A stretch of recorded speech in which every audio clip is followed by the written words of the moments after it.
Hola, ¿qué tal? Bienvenidos a este canal. Mi nombre es Cristian Moya y el día de hoy les voy a presentar el tema de neumonías. Continuando con este tema, hablaremos específicamente del abordaje diagnóstico y el tratamiento de las neumonías. En esta ocasión nos vamos a enfocar más en la neumonía adquirida en la comunidad por el hecho de que esta es la causa más frecuente de neumonía y que tiene un gran papel en la salud pública.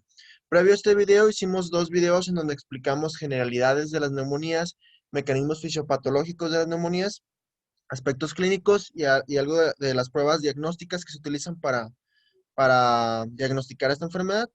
Te dejo el link en la descripción para que lo cheques y también te invito a suscribirte al canal para que sigas recibiendo contenido médico a través de videos interesantes de medicina y que actives la campanita de notificaciones para que estés al tanto en cuanto subamos nuevo contenido.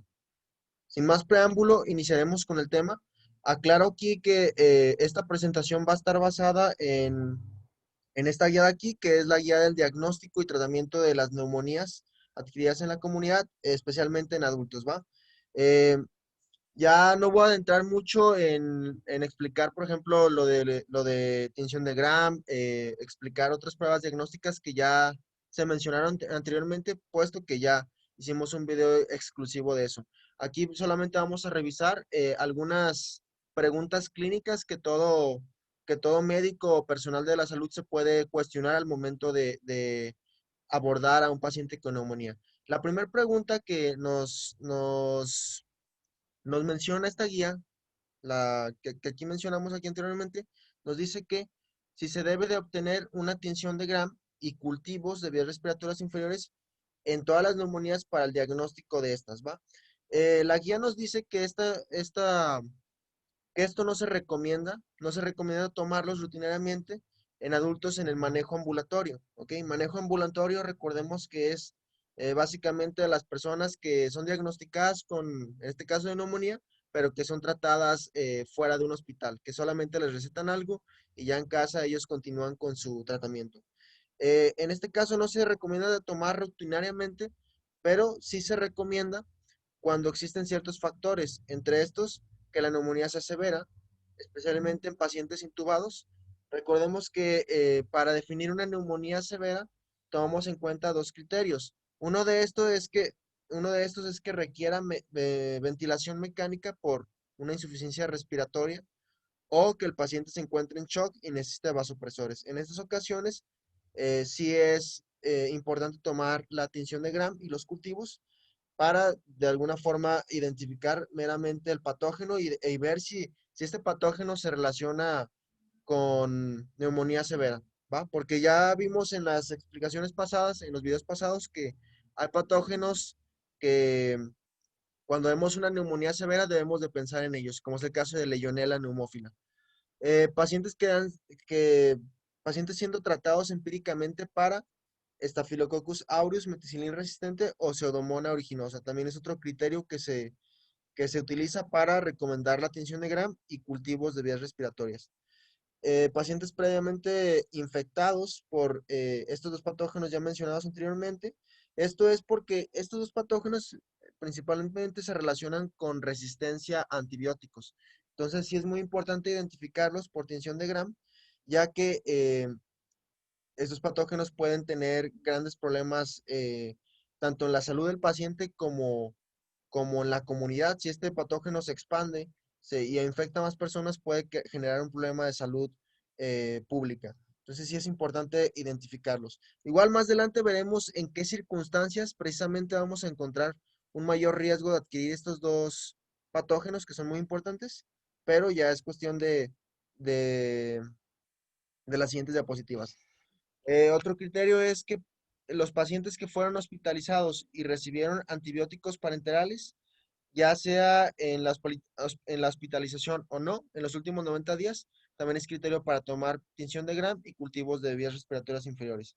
Esto es porque va de la mano con estos dos patógenos, precisamente la hospitalización, el hecho de que tomen antibióticos parenterales o el mismo aislamiento de estos microorganismos hace que las personas tengan una mayor predisposición a Staphylococcus aureus, meticilin resistente o Pseudomonas aeruginosa. Entonces, aquí, si esta persona, por ejemplo, sufrió de neumonía y tiene este antecedente, hay que hacer una atención de gran para descartar que no existan estos dos patógenos como agentes infecciosos. Eh, ¿Cuáles van a ser los argumentos para tratar de identificar la etiología de una neumonía adquirida en la comunidad? Ya habíamos mencionado esta parte de aquí, identificar un patógeno resistente como Staph aureus, meticilin resistente o Pseudomonas aeruginosa, que existe una terapia estrecha solamente, eh, en el que solamente un patógeno pueda responder con un antibiótico en exclusivo o que el patógeno sea muy especial, pues que requiera una terapia dirigida exclusivamente y no de forma empírica. Patógenos con implicación en la salud pública, como puede ser Legionella.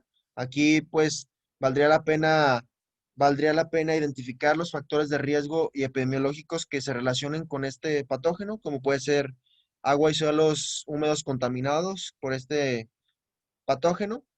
Y de esta forma, pues, frenar que el patógeno no se expanda y no afecte más personas, generándonos un problema de salud pública. Generar un ajuste terapéutico en pacientes con falla en la terapia inicial.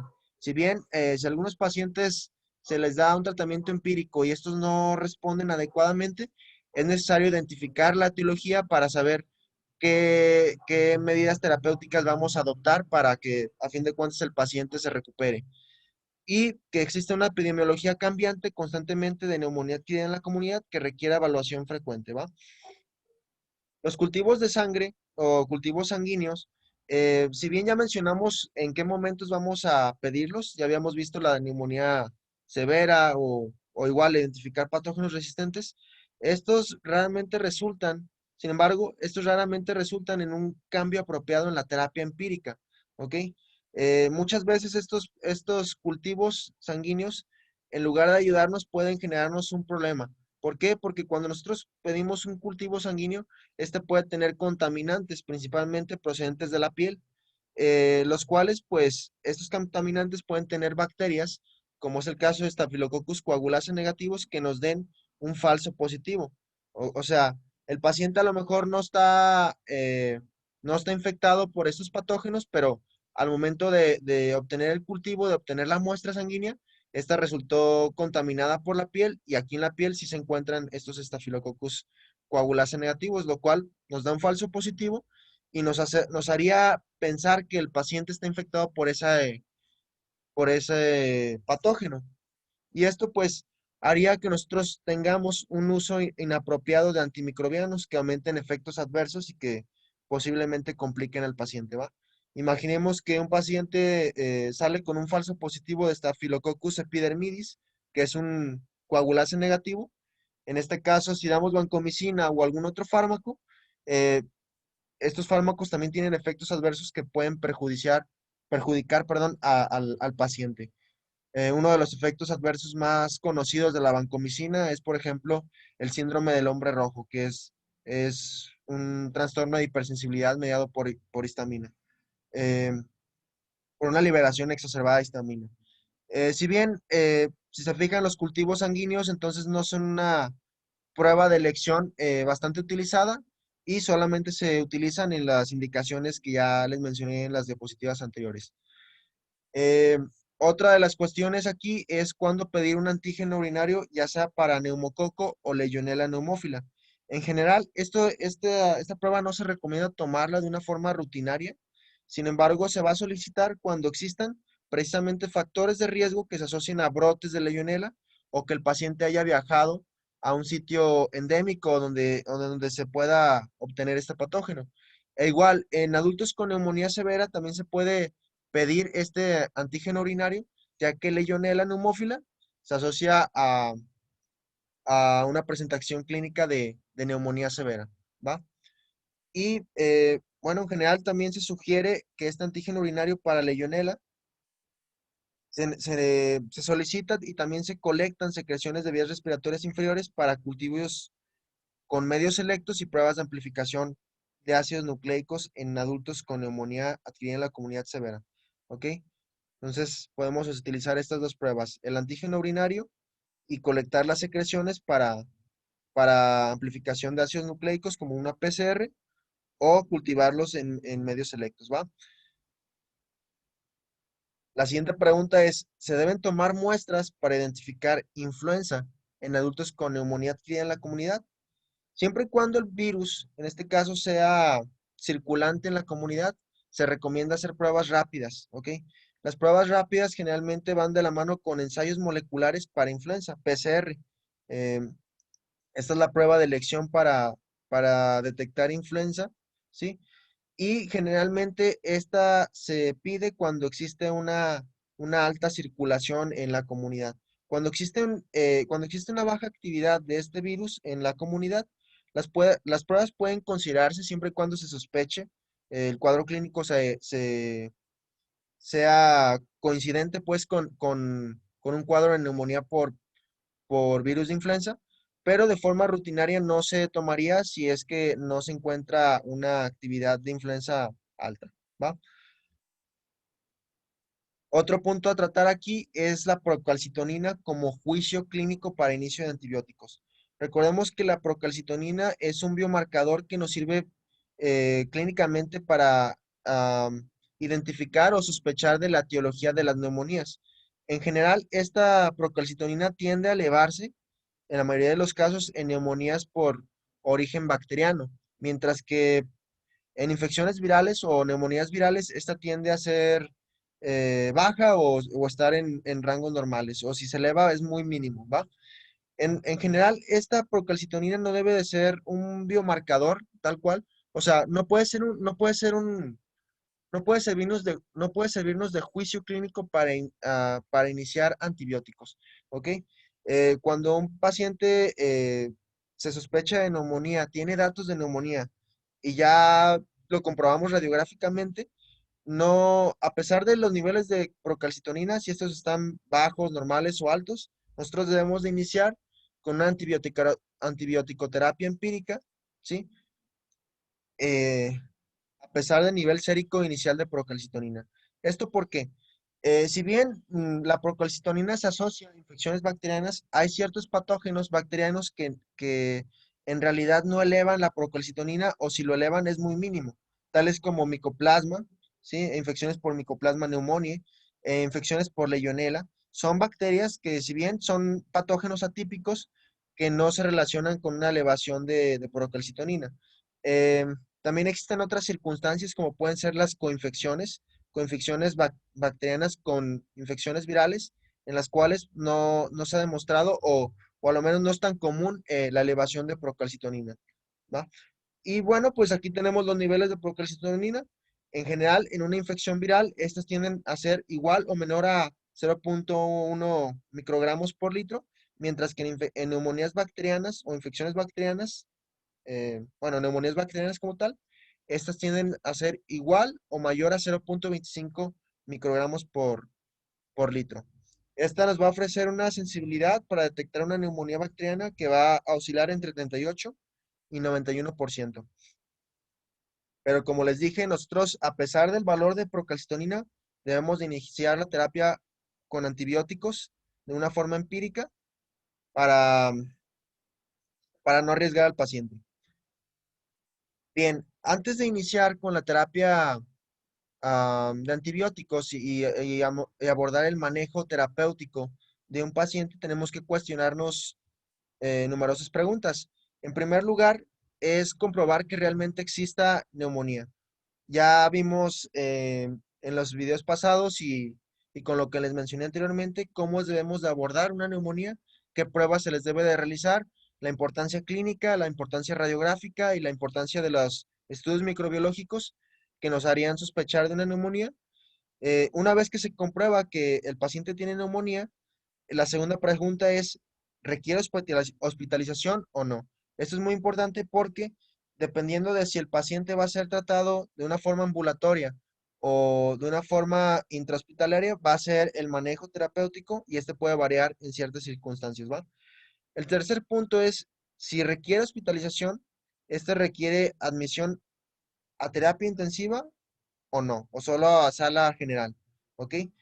También de aquí va a ser importante identificar esto porque dependiendo de si es terapia intensiva o sala general, va a ser el manejo terapéutico que vayamos a utilizar.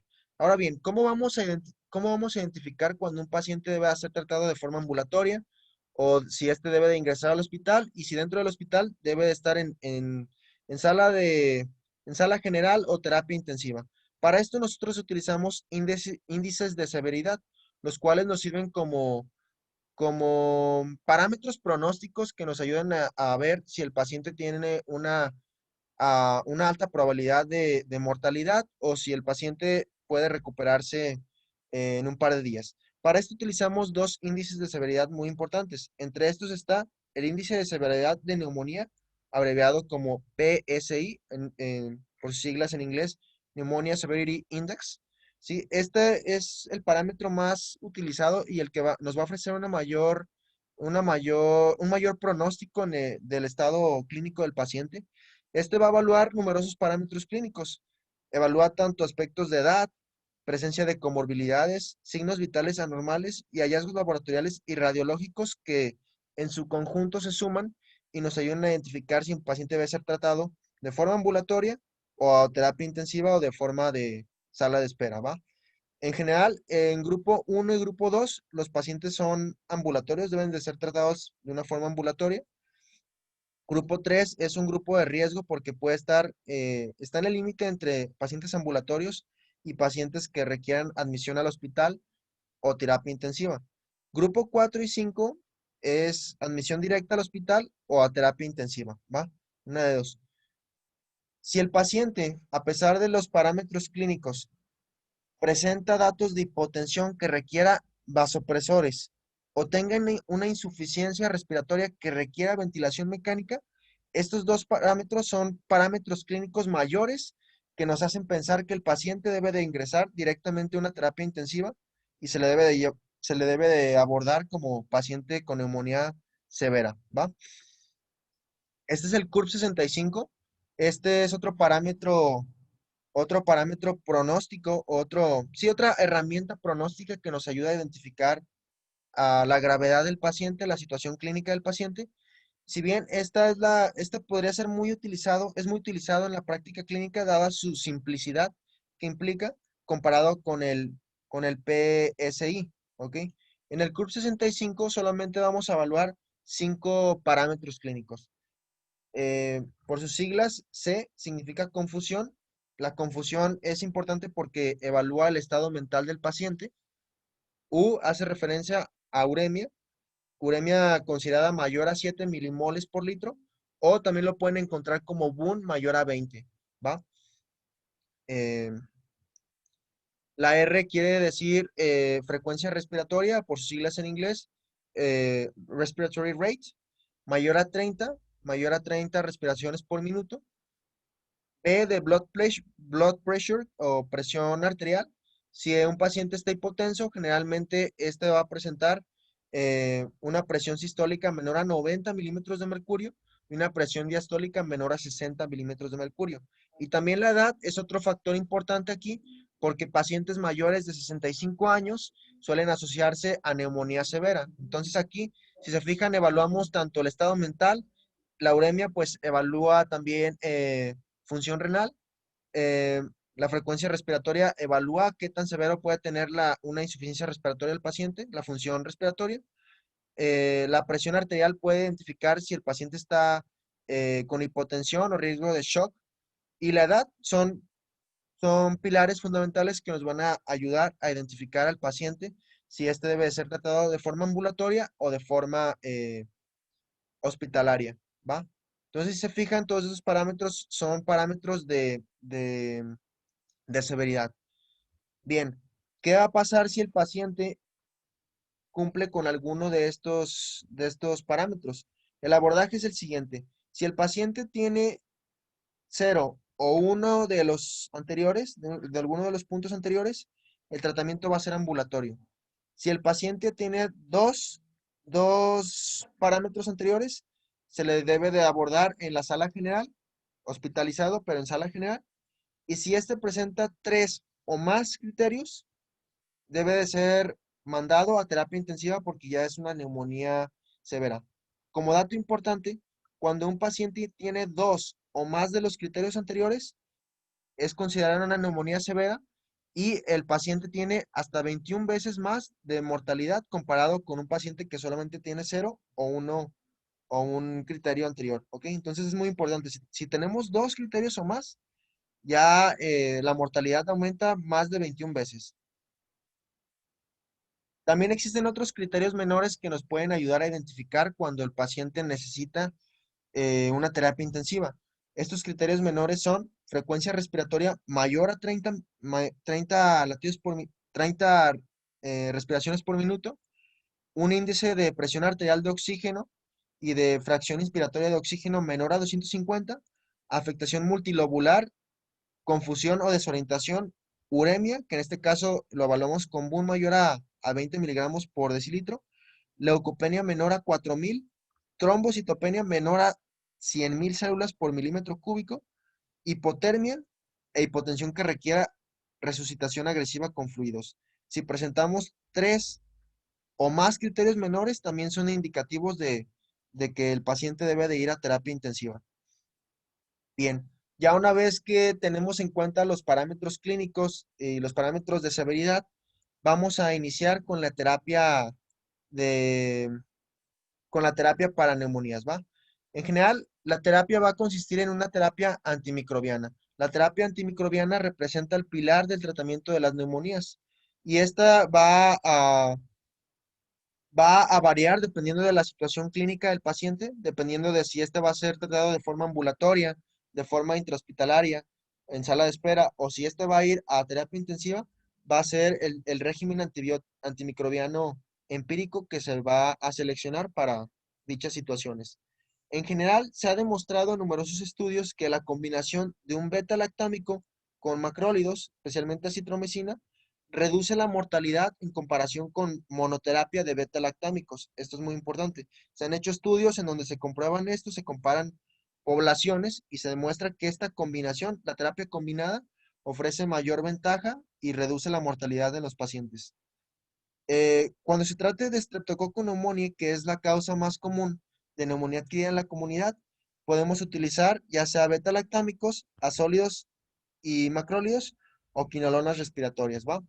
Más adelante igual vamos a ver cada uno de estos aspectos de cómo va a ajustarse este manejo terapéutico de acuerdo a la circunstancia del paciente. Em, pero bueno, en beta-lactámicos se ha demostrado que altas dosis de amoxicilina o amoxicilina con ácido clavulánico ofrecen una gran efectividad en el tratamiento del neumococo. En azólidos y macrólidos, acitromicina es el que más ha asociado con un beneficio, claritromicina también y eritromicina, pero de estos acitromicina es el mejor considerado. Quinolonas respiratorias tenemos a levofloxacino, gemifloxacino y moxifloxacino. Bien, hablando de los pacientes que deben de ser tratados de forma ambulatoria, adultos. Pacientes que no tengan comorbilidades o factores de riesgo para patógenos resistentes a antibióticos, la terapia recomendada es una monoterapia, ya sea utilizando un beta-lactámico, como es el caso de amoxicilina. Aquí está la dosis, 1 gramo cada 8 horas, 3 veces al día, o doxiciclina, 100 miligramos cada 12 horas, o en su caso, macrólidos, dentro de los cuales está acitromicina. Las dosis son las siguientes: 500 miligramos en su primer día y 250 miligramos a partir del segundo día, cada 24 horas. O la otra alternativa va a ser claritromicina, 500 miligramos cada 12 horas, o claritromicina en su forma extendida o liberación extendida de 1000 miligramos cada 24 horas. Esto es para pacientes ambulatorios adultos sin presencia de comorbilidades o factores de riesgo para patógenos resistentes. Para pacientes que así presentan comorbilidades, como enfermedades crónicas cardíacas, pulmonares, hepáticas o renales, o que presenten diabetes mellitus, alcoholismo, malignidades o asplenia, la terapia debe ser combinada, ¿ok? Combinando preferentemente un beta-lactámico con un macrólido, ¿ok? Aquí tenemos las presentaciones, las dosis que se manejan, eh, y aquí tenemos la combinación de los macrólidos, acitromicina o claritromicina, ¿sí? O también podemos utilizar una tetraciclina, especialmente la doxiciclina, en estas dosis, ¿va? Esta es la primera opción terapéutica. La segunda opción terapéutica es utilizar una monoterapia con fluoroquinolonas respiratorias, ya sea que utilicemos levofloxacino, moxifloxacino o gemifloxacino. Estas son las presentaciones y sus dosis que se deben de utilizar en pacientes con comorbilidades. Si se fijan, mientras más tenga comorbilidades o factores de riesgo para una neumonía severa, la terapia debe ser más compleja y normalmente es combinada, ¿va? Bien, ahora bien, para un paciente que presenta comorbilidades, los esquemas terapéuticos anteriores deben de cubrir ya sea Haemophilus influenzae, Moraxella catarrhalis, Staph aureus y Bacillus gram negativos. Son los patógenos que se cubren con la terapia anterior, así como el neumococo que ya hemos mencionado.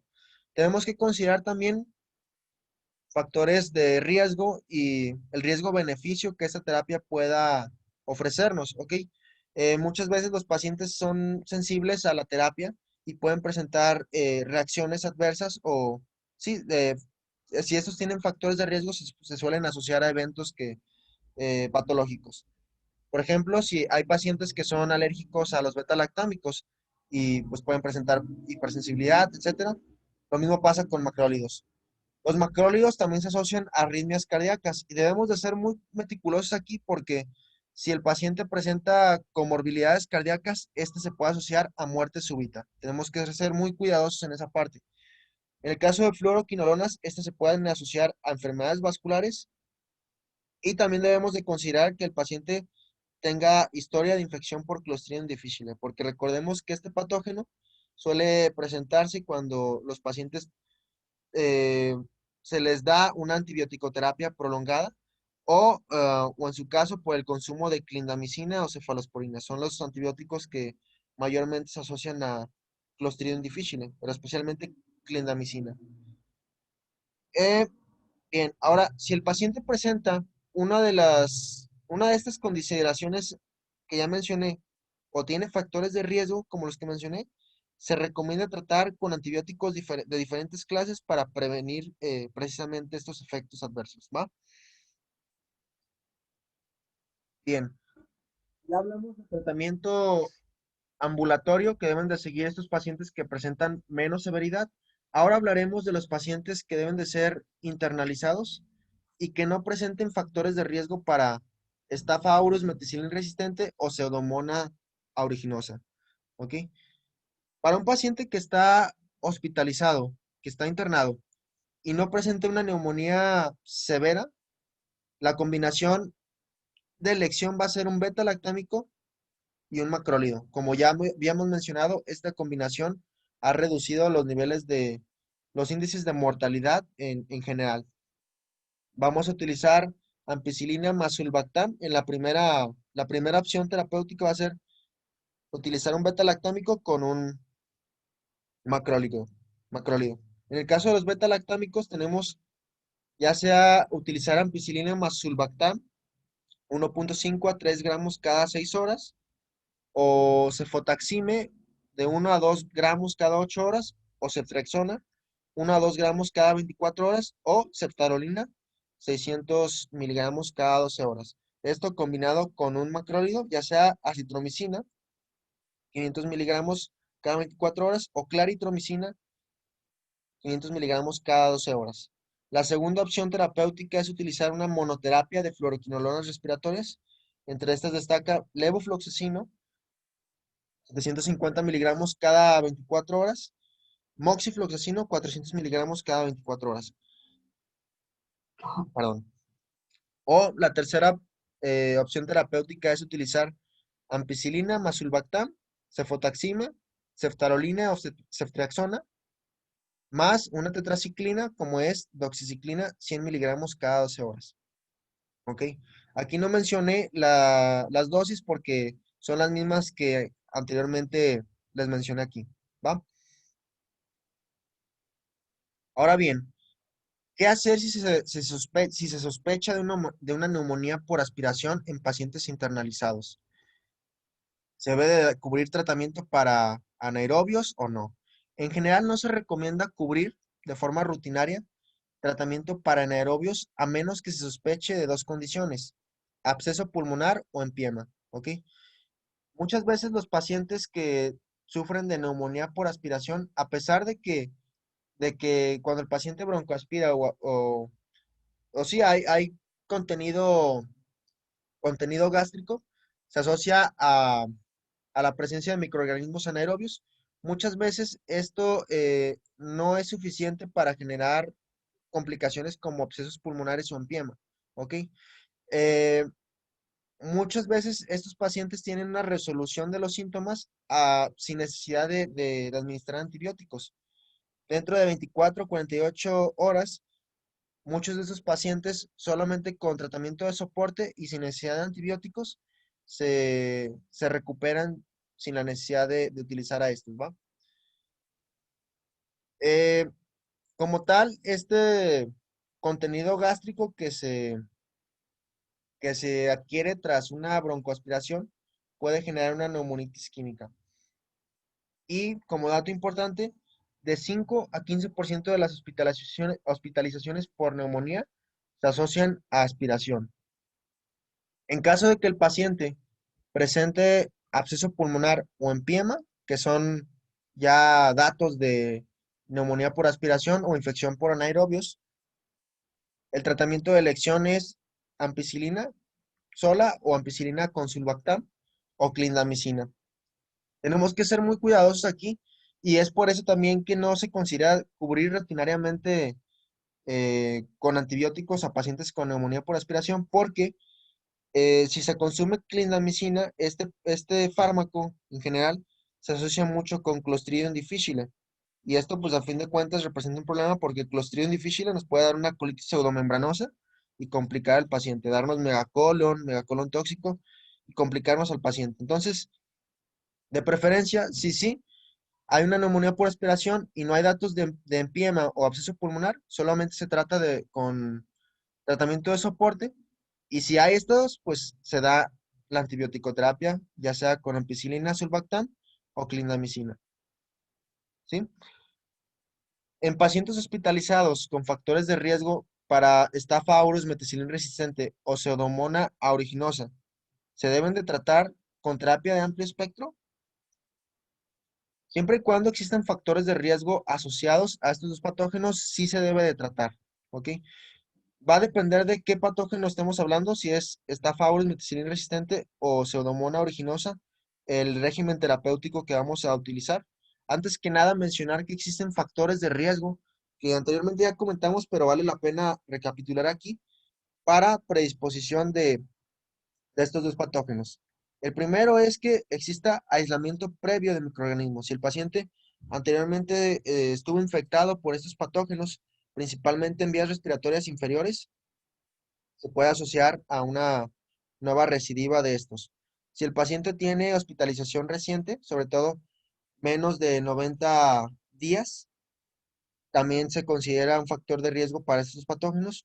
O si el paciente estuvo expuesto a antibióticos parenterales, también se asocia un riesgo para estos patógenos.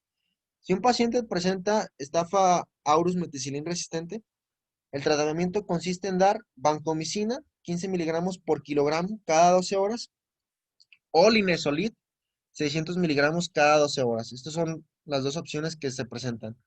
Para tratar a Pseudomonas aeruginosa, podemos utilizar antibióticos antiseudomonas, como son piperacilina tazobactam, 4.5 gramos cada 6 horas, cefepime 2 gramos cada 8 horas, ceftazidime 2 gramos cada 8 horas, Astreonam, 2 gramos cada 8 horas, Meropenem, 1 gramo cada 8 horas, e Imipenem, 500 miligramos cada 6 horas. Son los el régimen terapéutico que se utiliza. La siguiente pregunta es, en pacientes adultos hospitalizados con neumonía adquirida en la comunidad, ¿se deberían de tratar con corticosteroides?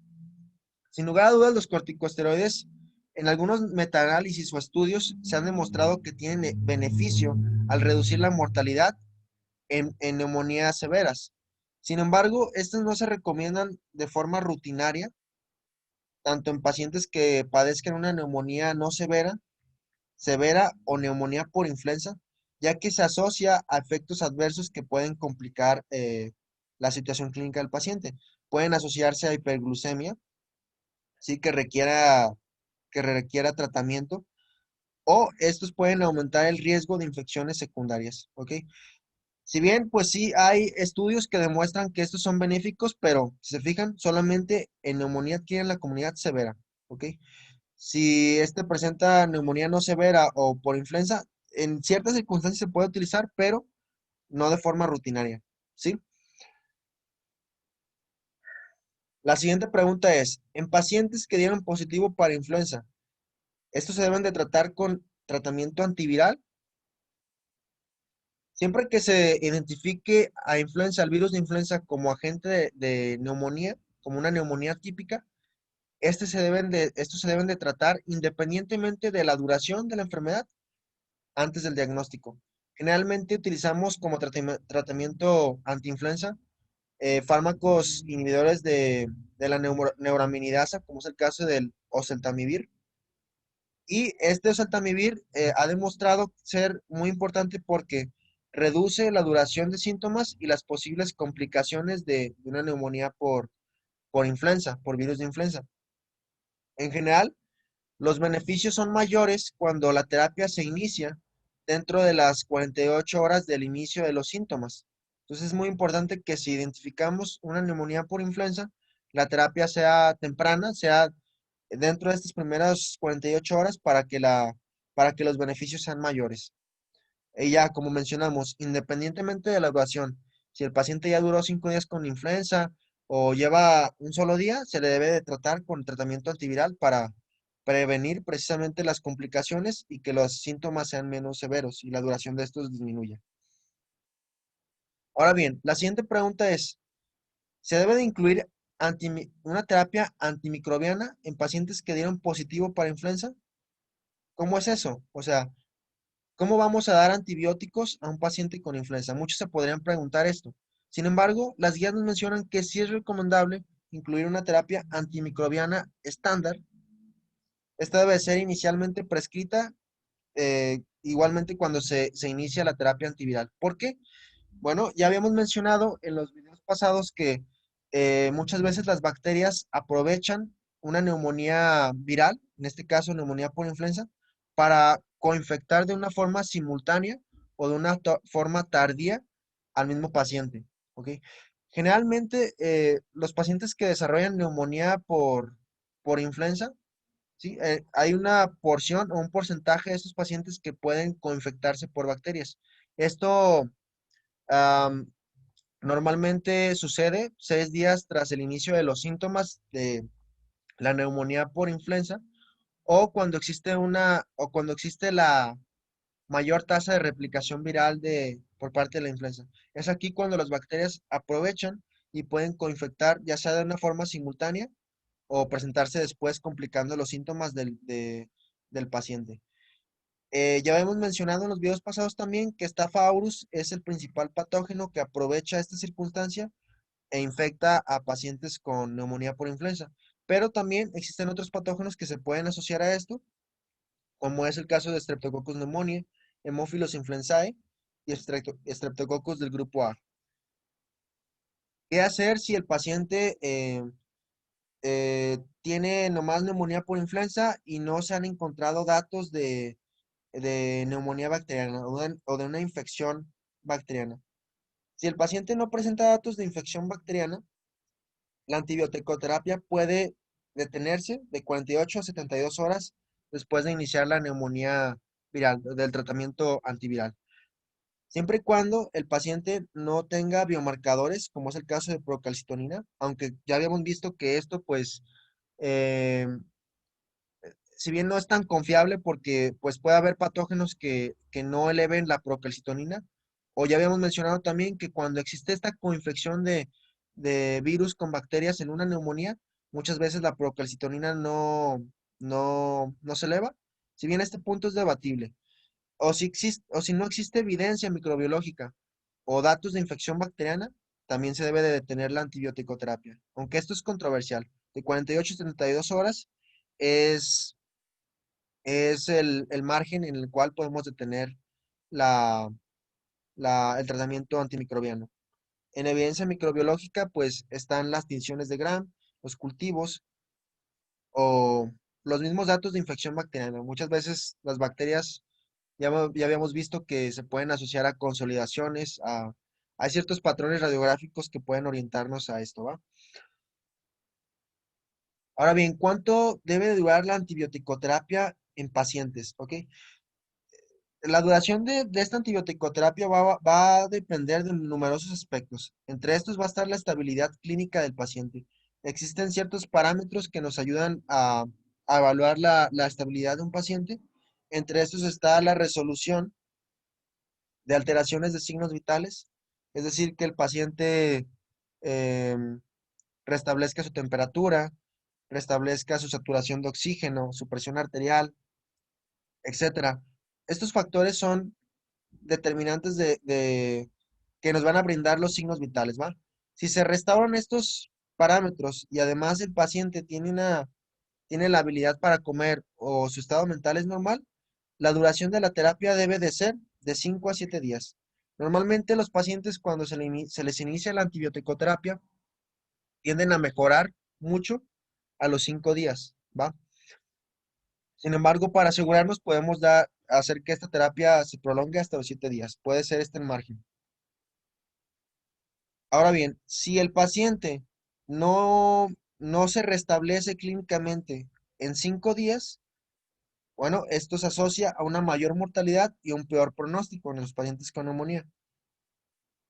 Bien, también muy importante aquí es si el paciente no se ha recuperado en este lapso, se le debe de continuar con la terapia antimicrobiana. Existen ciertos parámetros también que nos pueden ayudar a considerar una antibioticoterapia prolongada. En general se recomienda para pacientes que presenten una neumonía complicada que afecte otros sistemas, generándonos meningitis, endocarditis y otras infecciones severas.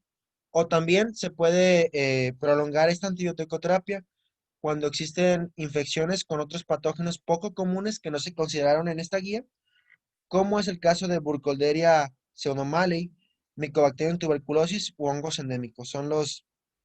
Estas son las dos indicaciones más la no resolución de los síntomas para considerar una antibioticoterapia prolongada. Por último, vamos a ver qué hacer si el paciente ya mejoró, si a este se le debe de seguir con estudios de imagen de tórax para ver cómo sigue, cómo va su evolución, si este ya tuvo una resolución total o si hay recidivas. En general, una placa de tórax no se recomienda en pacientes cuyos síntomas se hayan resuelto dentro de 5 a 7 días. No se sugiere que estos sean necesarias, a menos que el paciente presente datos clínicos que puedan sugerirnos malignidades. Por ejemplo, un cáncer de pulmón que no se pudo evaluar correctamente durante su estancia o su evaluación en la neumonía. El paciente persiste con tos, pérdida de peso, presenta expectoraciones y ya se comprobó que no hay neumonía. Se puede sospechar de una malignidad y aquí sí se recomienda una placa de tórax para evaluar la masa o la malignidad. O si el mismo paciente presenta, si el mismo paciente fuma o fumaba, también estos son factores de riesgo para malignidades y se puede considerar los estudios de imagen de tórax para ver si esto no se relaciona con una malignidad. Aquí se resume de una forma sencilla el tratamiento antimicrobiano que debemos de utilizar dependiendo del patógeno. Ya habíamos visto que Staphylococcus meticillin resistente se puede tratar ya sea con linezolid o vancomicina, aunque clindamicina también se ha demostrado que ofrece una mayor efectividad en niños. En neumonía por aspiración de anaerobios podemos utilizar ampicilina sulbactam o clindamicina. Neumonía por pseudomonas, el tratamiento antipseudomonas que ya hemos mencionado. cefotaxima, ceftriaxona, ertapenem, piperacilina, tazobactam. Y para aquellos pacientes que son alérgicos a penicilina, podemos utilizar Astrionam con fluoroquinolona del tracto respiratorio con o sin aminoglucósido. E igual la duración de la terapia, lo que nos recomiendan las guías y que ha demostrado una mayor efectividad, es de 5 a 7 días, no más.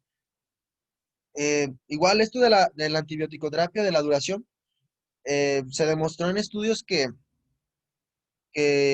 continuar con la antibiótico-terapia de 2 semanas es igual de efectivo que de 5 a 7 días. De hecho, si continuamos con esta terapia más de este tiempo, se puede asociar a efectos adversos o puede complicar el paciente si este muestra una susceptibilidad a los fármacos. De preferencia, la terapia debe durar de 5 a 7 días.